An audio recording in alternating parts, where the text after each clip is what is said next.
Well, welcome all.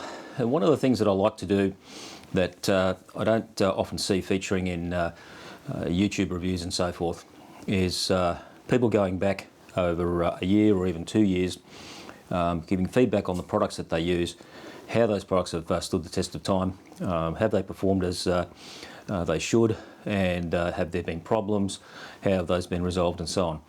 And so what I want to do today is just go through a few products that I've used in the last 2-3 weeks doing an event and then a bush trip, and give some feedback on how they actually have performed and some of the issues that I found with them, and what the way ahead may look like. Now, the first one I want to talk about is the Wireless Go 2 units. They are really, really good. The quality of the audio and all that is being carried or being tested and so forth on the YouTube and whatnot ad infinitum. As far as the actual usage goes, these are great. The show and shine event that I did recently, I had my Zoom F6 all set up with the receiver. I was doing some narrative interviews, at least with one person earlier on, and what I actually did was forgot to turn the recording on the F6, and I would have blown that one narrative completely had it not been for the Rode 2 and the internal recording. So that saved my hide. It wasn't anything fantastic as far as narratives go. It's always dependent on the person being interviewed and so forth as to how they talk, but I'm reasonably happy with the way it came out. I'm more so happy with the fact that the internal recording on the units work, and there were no issues. And here comes my hound dog again after I tried to get him in earlier. Go on up you get. These just can't stay still. So for people who do sort of narrative work in the run and gun style, these units are fantastic. You may have noted here, if you haven't looked, I've removed the video mic NTG that I had on the side there. Basically, I found that both on the bush trip that I did, and especially at the show and shine, I really didn't get much use out of the microphone on the side, so I plan to use that separately, more as a shotgun mic connected to the Zoom F6, either wirelessly or whatnot, because it just didn't serve much purpose. Plus, walking around, if I'm hand holding this camera, the microphone was always brushing against my leg and causing issues. So what I've actually done now is just included the Wireless Go 2 receiver here, and that goes just into the camera. And the audio quality is more than adequate for the sort of run and gun narrative style that I do, and I'm finding that I've been doing more of that than ambient sounds and so forth that the microphone may or may not pick up. So more flexibility as far as that goes. So that's one bit of feedback is just excellent. I really, really do find that these are worth getting. The first version, certainly good. I still use it on my gimbal and camera, which I'll talk about shortly, but these are really good, and I'm so glad that I got them because they are so versatile, and I'm planning to use them a lot more once I get sort of settled into to their sort of general function and so forth, which is pretty simple, so there's not a lot to learn about it, and really is a godsend to have that recording internally. But what I do have to say is I've got a couple of disappointments with the system itself. The Rode app specifically, it works, but for some reason I'm having quite frequently a bunch of, I don't know what you want to call them, malfunctions, if you want to call it for that a better word, but it's not correct. It just randomly works in different ways, and I found that I have to turn on all the units, not just connect them into my computer, but actually turn them on to be able to access, for example, the recording in the unit itself. Now, sometimes I don't, but invariably if I try to do it without turning it on, I can't get to the recordings. And then for some reason I'm finding that after turning them on, they're switching themselves off themselves. I don't know what's going on there. So I've been frustrated quite a few times in using these. Because the app is just so erratic. That's probably the better word for it rather than malfunctioning. It's erratic in its operation. And so that's what I've been having to do to get the things to work so I can read the recording itself. And I'm just having a look at my notes to see what there is. Yeah, that is a fundamental problem. They do work, and but there is an issue there with the app. I think it's still in not really well sorted out, and there are other issues that I find frustrating with it. When you go into the app itself, you have the receiver turned on. It automatically goes to the main page with all the functions and settings that you've got. When you put the connect to the transmitters, you first off it starts searching for recordings, and if something is there, it'll show it. But to get into the actual settings, you have to press a cog, and to me that's a double handling. There is no reason why it can't simply open up and show the main menu that comes up with the cog, and on the side the recordings that are available. So I don't know who designed it, but it's a pretty crappy design, having to double click to get into features like that. It should just come up automatically, recordings shown plus the other side of things, and then there should be just simply a setting if you want to actually go and export them and so on. Then it goes in, or listen to them. Then you can just click onto the audio itself, and it opens up the page that displays that feature. And on that, another, my view, a design failure in the app is you can't export, say, highlight all of your recordings and export them as a hit. You have to do them individually. So if you've got a whole pile of recordings there, and you don't want to listen to them on your computer through the app, you want to put them into your NLE, you have to actually export them individually, and what a pain in the arse that is. So that needs to be fixed. That's really bad design in my view.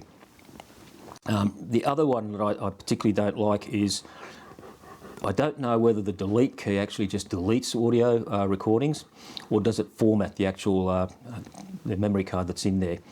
If it's only deleting them, then that is a recipe for potential disaster down the track, because it's leaving remnants of files in the memory card, and the only way to clean them out is a proper format. So I don't know whether it does a formatting or does it a delete. I wish Rode would actually clarify that and change it to a format, not a delete, so that it is properly managed as far as the memory cards go.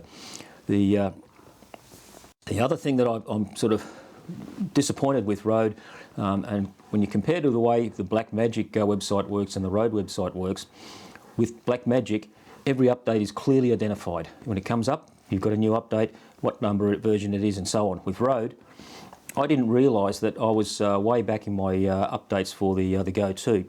I was on 123, and I just happened to see a video where on the screen there was a firmware number 148, and I'm going, what the hell?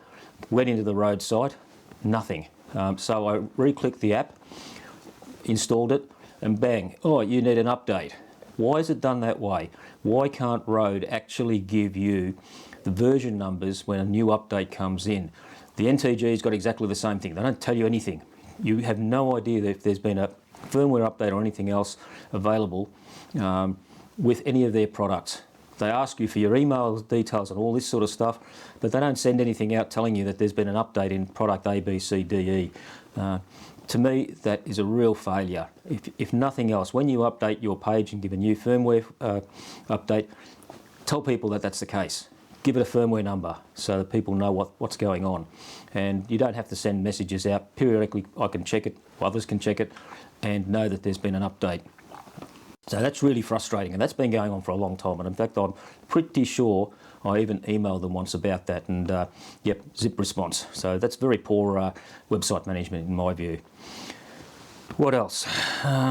Basically that's it. I've found more negatives at the moment with the Rode Wireless Go 2 than the positives, but the positives definitely outweigh the negatives.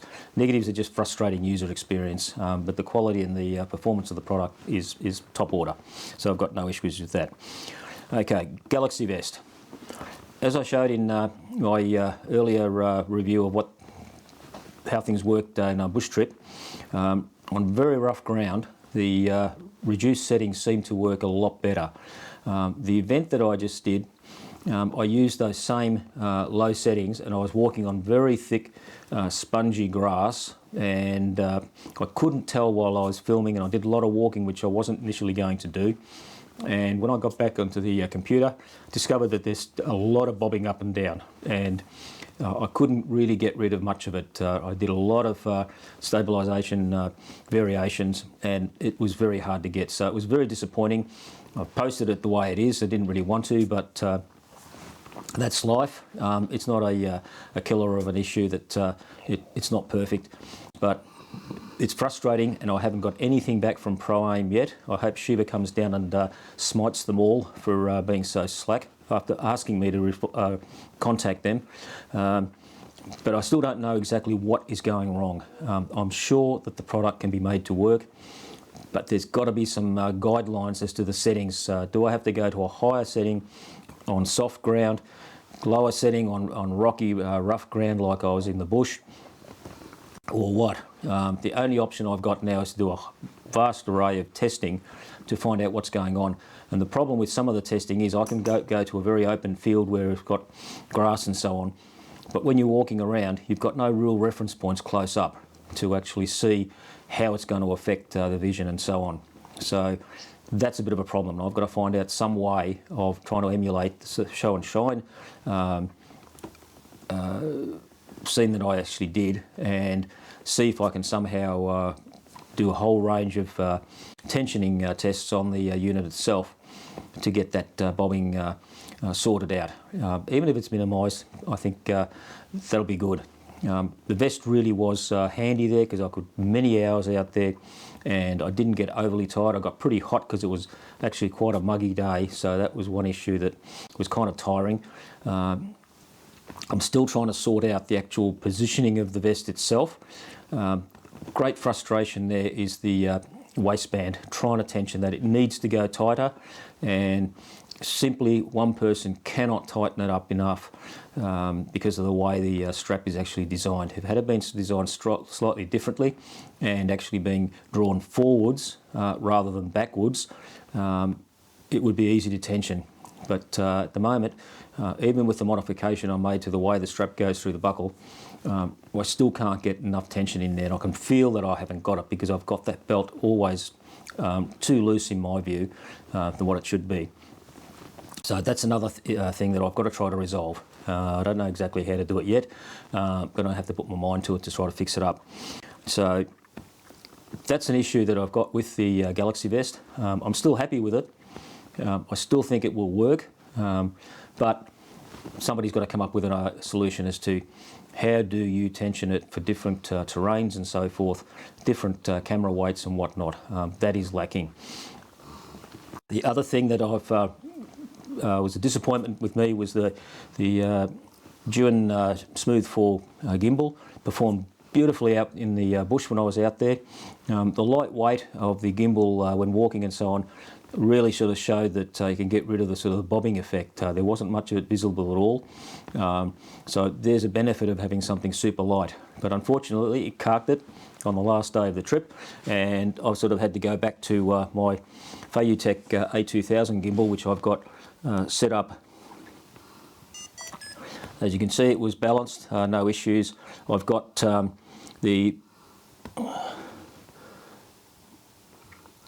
if I can show you, I don't think I can. There we go, hang on.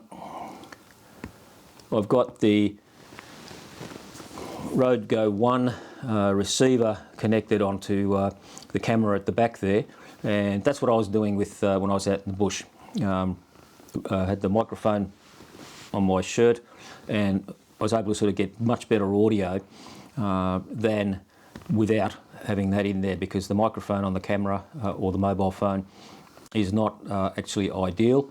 It's not positioned in a way that it'll pick up your voice without picking up everything else in your surround. So that thing works quite well, but the issue is that this is not as nice to use as the Smooth 4. I especially like the fact that I could press a record button and bang, I was able to start recording and so on, and other controls that were very useful as far as focus positioning and so on goes. But the Smooth 4's gone back, and just have to see what happens. Duan did not respond back to the seller at all. I don't think they will, and so once it goes back, they test it and find out it's just as cactus as it was here. They said they'd send me another one. I'm not sure if I want another one if the same problem arises. It's just going to be a circular issue on there, but we'll see what happens. Maybe there was an early batch or something like that that had problems.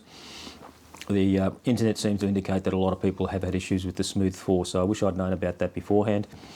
But then looking at what other gimbals are available, there is nothing that sort of fits into the category that the Smooth 4 was filling. DJI has some. My mate on the bush trip has a DJI, whatever it is, and it seemed to work okay, but it doesn't have the connections and controls to the mobile phone the way that the Smooth 4 did. So if anything goes, I might as well just use that.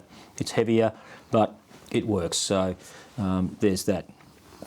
Now the final thing I've got to talk about is DaVinci Resolve, the stabilisation features and speed editor. First up, the speed editor is just a must. I mentioned earlier on that if you're a DaVinci user, get the speed editor. The more I use it, the more I enjoy it. It is really, really speeding up editing process. It's fantastic. I haven't had any issues with it, and when you start getting used to it, I wish I could sort of figure out all the controls and so forth. It just means I've got to sit down and start learning to use it, and I just sort of haven't had time to do that. But the basics, splitting files or clips, and start, stop, screen, and doing a whole bunch of things like that. It does work so well, and I reckon it's halved the time that I've take to do certain things on the NLE than previously with a mouse and keyboard and whatnot. The one thing I have frustration with Resolve is that with the show and shine event and the bobbing that I had with the gimbal, I wish the stabilisation process had some feature that enabled you to just purely address the Z-axis movement.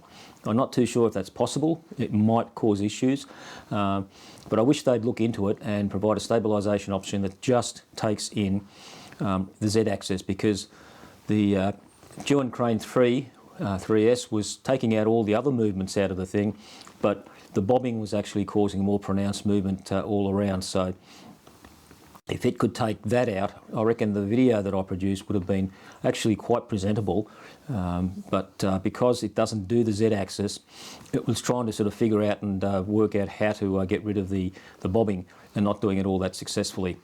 So I'm really wishing that Blackmagic could investigate doing a stabilisation just for that, because I'm sure that there are a lot of other people who encounter the same problem when they're using even steady cams with the traditional post and platform type camera mount and whatever else. Even those who use the easy rigs, because they will also induce quite a lot of bobbing when you're walking. And just on that, getting back to the Galaxy Vest, it was much better to use than my easy rig clone that I've got. Just chalk and cheese as far as functionality goes, ease of use, ability to move around, camera angles and things like that. The Galaxy Vest was just really good. Absolutely great. I'm very happy with that particular aspect. I just wish I could get the balance right. So that's the feedback I've got at the moment. As things progress, I'll be coming back and giving more feedback, and I want to try to do this not just once or twice, but over a period of time. So a year down the track, if I'm still using the same gear, I can talk about them and actually sort of say, how is it performing a year later?